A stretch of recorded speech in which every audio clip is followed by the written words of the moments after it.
নমস্কার। আজকে আপনারা শুনবেন শীর্ষেন্দু মুখোপাধ্যায়ের লেখা ছোট গল্প টেলিফোনে।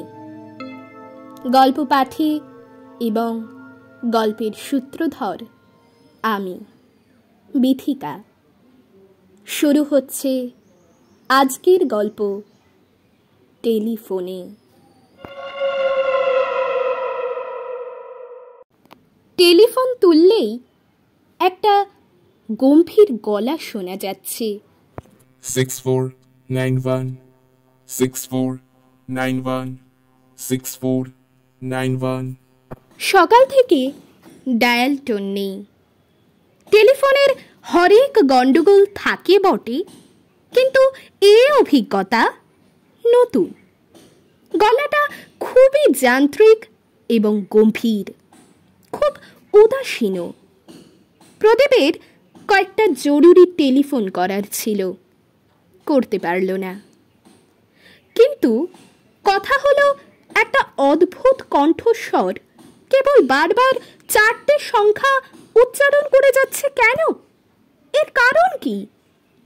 ঘড়ির সময় জানার জন্য বিশেষ নম্বর ডায়াল করলে একটা যান্ত্রিক কণ্ঠে সময়ের ঘোষণা শোনা যায় বটে, কিন্তু এ তো তা নয়। মিনিটে মিনিটে সময়ের ঘোষণা বদলে যায়, কিন্তু এই ঘোষণা বদলাচ্ছে না। অফিসে এসে সে তার স্টেনোগ্রাফারকে ডেকে টেলিফোনের ত্রুটিটা এক্সচেঞ্জে জানাতে বলেছিল। তারপর কাজকর্ম নিয়ে ব্যস্ত হয়ে পড়ল। সে একটা মাল্টিন্যাশনাল কোম্পানির বড় অফিসার। বহু বছর দিল্লিতে ছিল, সম্প্রতি কলকাতায় বদলি হয়ে এসেছে। কোম্পানি তাকে বাড়ি, গাড়ি ও টেলিফোন দিয়েছে। তার আগে এই পদে ছিলেন কুরুপ্পু নামে দক্ষিণ ভারতের একজন লোক। তিনি রিটায়ার করে দেশে ফিরে গিয়ে ফুলের চাষ করছেন বলে শুনেছে প্রদীপ। খুবই দক্ষ ও অভিজ্ঞ মানুষ ছিলেন তিনি। দুপুরের লাঞ্চের আগে সে একটি পার্টিকে একটা বকেয়া বিলের জন্য তাগাদে করতে টেলিফোন তুলে ডায়ালের প্রথম নাম্বারটার বোতাম টিপতেই আচমকা সেই উদাসীন গম্ভীর যান্ত্রিক কণ্ঠস্বর শুনতে পেল। 6491। তারপরই অবশ্য কণ্ঠস্বর থেমে গেল। প্রদীপ খুবই অবাক হয়েছিল। সামলে নিয়ে বাকি নম্বর ডায়াল করতে রিং বাজল এবং ওপাশে একজন ফোনও ধরল। প্রয়োজনীয় কথা সেরে নিয়ে প্রদীপ খুব চিন্তিতভাবে অফিসের ইলেকট্রনিক টেলিফোনটার দিকে চেয়ে রইল। এই ফোনেও কণ্ঠস্বরটা এলো কি করে? এসব হচ্ছেটা কি? কলকাতার বাড়িতে প্রদীপের আত্মীয় স্বজন কেউ নেই। তার মা, বাবা, বোন, ভাই সব দিল্লিতে। সে বিয়ে করেনি, একা থাকে। একজন রান্নার ঠিকে লোক রেঁধে দিয়ে যায়, আর ঘরদোর সাফ করা, বাসন মাজা ও কাপড় কাচার জন্য ঠিকে একজন কাজের মেয়ে আছে। তারা কেউ বাড়িতে থাকে না। আলিপুরের নির্জন অভিজাত পাড়ায় 3 তলার মস্ত ফ্ল্যাটে প্রদীপ সম্পূর্ণ একা। তবু প্রদীপ হঠাৎ ফ্ল্যাটের নম্বর ডায়াল করল এবং শুনতে পেল ওপাশে রিং হচ্ছে। মাত্র 3 বার রিং বাজতেই কে যেন ফোনটা ওঠালো, কিন্তু কথা বলল না। প্রদীপ বলল, হ্যালো হ্যালো। কেউ জবাব দিল না। কিছুক্ষণ পর ফোনটা কেউ আস্তে নামিয়ে রাখল। দুপুরবেলাতেও প্রদীপের শরীর হিম হয়ে এলো। এসব হচ্ছেটা কি? যদি রং নাম্বারই হয়ে থাকে তাহলেও তো ওপাশ থেকে কেউ না কেউ সাড়া দেবে। বিকেলে পার্টি ছিল। ফ্ল্যাটে ফিরতে একটু রাতে হয়ে গেল তার। আর ফেরার সময় মাথায় দুশ্চিন্তাটা দেখা দিল। সে অলৌকিকে বিশ্বাসী নয়, কিন্তু কোনো ব্যাখ্যাও তো পাওয়া যাচ্ছে না। দরজা খুলে ফ্ল্যাটে ঢোকার পর একটু গা ছমছম করছিল, তবে আলো জেলে ঝলমলে আধুনিক ফ্ল্যাটটার দিকে চেয়ে তার ভয় ভাবটা কেটে গেল। তবে ফোনটার ধারে কাছে সে আর গেল না। প্রদীপের গভীর ঘুম ভাঙল রাত 2টো নাগাদ। হলঘরে ফোন বাজছে।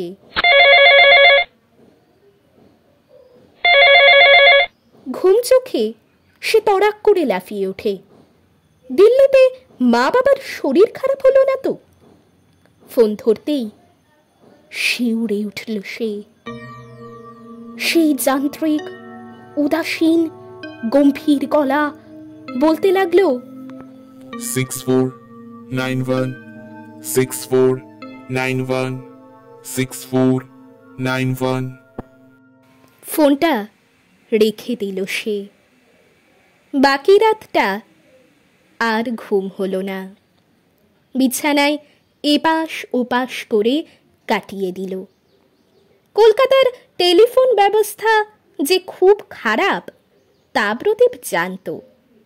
তবু সকালে ব্রেকফাস্টের সময় টেলিফোন বেজে উঠতেই প্রদীপ যখন কম্পিত বক্ষে গিয়ে টেলিফোন ধরল, তখন একটি অমায়িক কণ্ঠস্বর বলল, স্যার, আপনি টেলিফোন খারাপ বলে কমপ্লেন করেছিলেন কাল, কিন্তু আমরা টেস্ট করে দেখেছি আপনার লাইনে তো কোনো গন্ডগোল নেই, লাইন তো চালু আছে। কিন্তু আমি যে টেলিফোনে একটা অদ্ভুত গলা শুনতে পাচ্ছি। হয়তো ক্রস কানেকশন হয়ে গিয়েছিল। আমাদের যন্ত্রপাতি সব বহু পুরনো, তাই মাঝে মাঝে ওরকম হয়। আপনি ডায়াল করে দেখুন, এখন লাইন ঠিক আছে। বাস্তবে কি লোকটা কানেকশন কেটে দেওয়ার পর ডায়াল টোন চলে এলো এবং অফিসের নম্বর ডায়াল করতেই লাইনও পেয়ে গেল প্রদীপ। ফোন স্বাভাবিক হলো বটে, কিন্তু প্রদীপের মাথা থেকে 6491 গেল না। কাজকর্মের ব্যস্ততার ফাঁকে ফাঁকে নম্বরটা মনে পড়তে লাগলো। এক আধবার প্যাডে নম্বরটা লিখেও ফেলল। বিকেলের দিকে কয়েকটা চিঠি সই করতে গিয়ে হঠাৎ চিঠির ওপরে টাইপ করা তারিখটা দেখে সে একটু সচকিত হলো। 2491, অর্থাৎ 91 সালের 2রা এপ্রিল। 6491 মানে কি এপ্রিলের 6 তারিখ? কথাটা টিকটিক করতে লাগলো মাথার মধ্যে। অফিস থেকে বেরিয়ে হোটেলে রাতে খাবার খেয়ে ফ্ল্যাটে ফিরে এলো সে। ক্লান্ত শরীরে খুব ঘুম পাচ্ছিল। শোয়ার আগে সে সভয়ে টেলিফোনটার দিকে চেয়ে রইল। দিল্লিতে ফোন করে মা বাবার একটা খবর নেওয়া দরকার। ফোন করাটা উচিত হবে কি? যদি আবার না, ফোন তুলে ডায়াল টোনই পাওয়া গেল। দিল্লির লাইনও পাওয়া গেল একবারই। মা বাবা ভাই ও বোনের সঙ্গে বেশ কিছুক্ষণ কথা বলে মনটা হালকা লাগলো। আজ শুয়েই ঘুমিয়ে পড়ল। 3-4 দিন আর কোনো অস্বাভাবিক ঘটনা ঘটল না। টেলিফোন স্বাভাবিক। দুশ্চিন্তা বা উদ্বেগটাও আস্তে আস্তে সরে যেতে লাগলো মন থেকে। কিন্তু রবিবার সকালে গলফ খেলতে যাওয়ার জন্য তৈরি হচ্ছিল প্রদীপ। হঠাৎ টেলিফোন বেজে উঠল। প্রদীপ অন্যমনস্কভাবে টেলিফোন তুলতেই সেই অবিস্মরণীয় যান্ত্রিক কণ্ঠস্বর শোনা গেল, This is the day, this is the day, this is the day, this is the day. সকালের আলোর মধ্যেও ভয়ে হঠাৎ হিম হয়ে গেল প্রদীপ। চিৎকার করে বলল, What is the meaning of it? অবিচলিত কণ্ঠস্বর একইভাবে বলে যেতে লাগলো, This is the day. This is the day. প্রদীপ চিৎকার করে থমকালো, দু একটা নির্দোষ গালাগালো দিল, কাকুতি মিনতি করল, কিন্তু কণ্ঠস্বরের অধিকারী ওই একটা বাক্যই উচ্চারণ করে গেল। এপ্রিলের কলকাতা এমনিতেই গরম।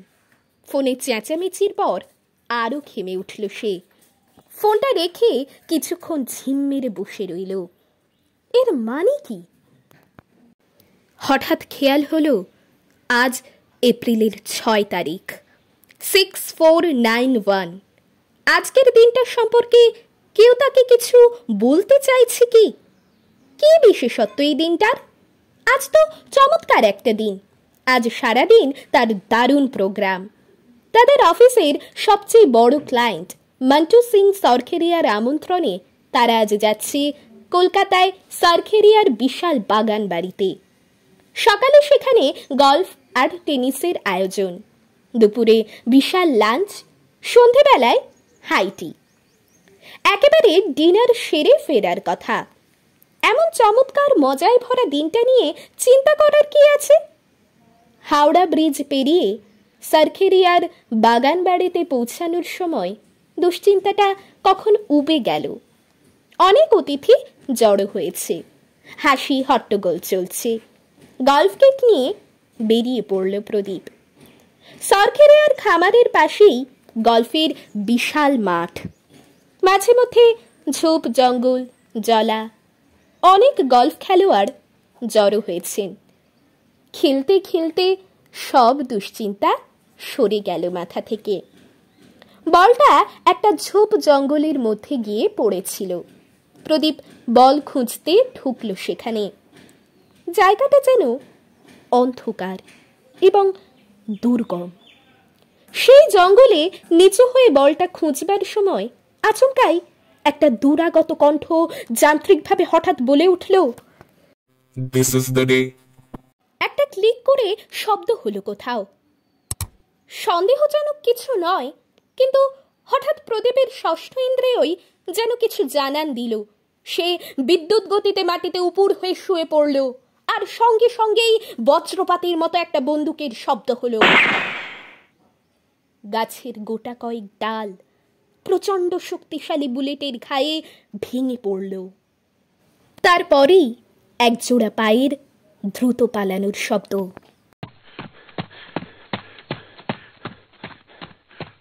প্রদীপ যখন উঠে বসল তখন খানিকটা হতভম্ব হয়ে চারদিক দেখল সে। কেউ তাকে মারার চেষ্টা করেছিল, কিন্তু খুবই সামান্যর জন্য সে বেঁচে গেছে। উঠে গায়ের ধুলো টুলো ঝেড়ে চারদিকটা দেখল সে। কে তাকে মারতে চায়? কেনই বা? বন্দুকের শব্দ শুনে কেউ ছুটে আসেনি। তার কারণ আশেপাশে অনেকেই শিকারে বেরিয়েছে। বন্দুকের শব্দ হচ্ছেও আশেপাশে। সারাদিনটা খুব অন্যমনস্কতার মধ্যে কেটে গেল প্রদীপের। ঘটনাটার কথা সে কারো কাছে প্রকাশ করল না। রাতে বাড়ি ফিরে সে টেলিফোনটার দিকে চেয়ে রইল কিছুক্ষণ। টেলিফোনে এই দিনটার পূর্বাভাস দেওয়া হচ্ছিল তাকে, কিন্তু কেন? কে দিচ্ছিল? রাত 10:30 নাগাদ টেলিফোন বেজে উঠল। সভয়ে টেলিফোন ধরল প্রদীপ। হ্যালো। ওপাশ থেকে একটি ভরাট গলা তার নম্বরটা উচ্চারণ করে জিজ্ঞেস করল, এই নম্বর তো? হ্যাঁ, আপনি কে? আমি কুরুপ্পু। আপনি কে? প্রদীপ রায়। ও হ্যাঁ, আপনার নাম আমি জানি। দিল্লিতে ছিলেন। শুনুন, জরুরি একটা কথা আছে। সরখেরিয়ার 1,24,00,000 টাকার একটা বিল আছে। আপনি কি সেটা পাশ করে দিয়েছেন? না, বিলটা একটু ইরেগুলার। ক্ল্যারিফাই করার জন্য ডিপার্টমেন্টকে বলেছি। খুব ভালো। ওই বিলটা একদম জালি, কিন্তু বিলটা আটকালে আপনার বিপদ হতে পারে। সরখেরিয়া বিপজ্জনক লোক। বোধহয় আপনি ঠিকই বলেছেন। আজকেও আমাকে খুন করার চেষ্টা করেছিল। হ্যাঁ, এরকম ঘটনা আরো ঘটতে পারে, কিন্তু ভয় পাবেন না, টেলিফোনটার দিকে মনোযোগী থাকবেন। হ্যাঁ, টেলিফোনেও একটা অদ্ভুত কাণ্ড হচ্ছে। জানি মিস্টার রায়, ভূত মাত্রই কিন্তু খারাপ নয়, অন্তত ওই ফ্ল্যাটটাই যে থাকে সে খুবই বন্ধুভূত, তাকে অবহেলা বা উপেক্ষা করবেন না, ভয় পাবেন না, তাহলে নিরাপদে থাকতে পারবেন। বিপদের আগে সে সাবধান করে দেবে, আমাকেও দিত।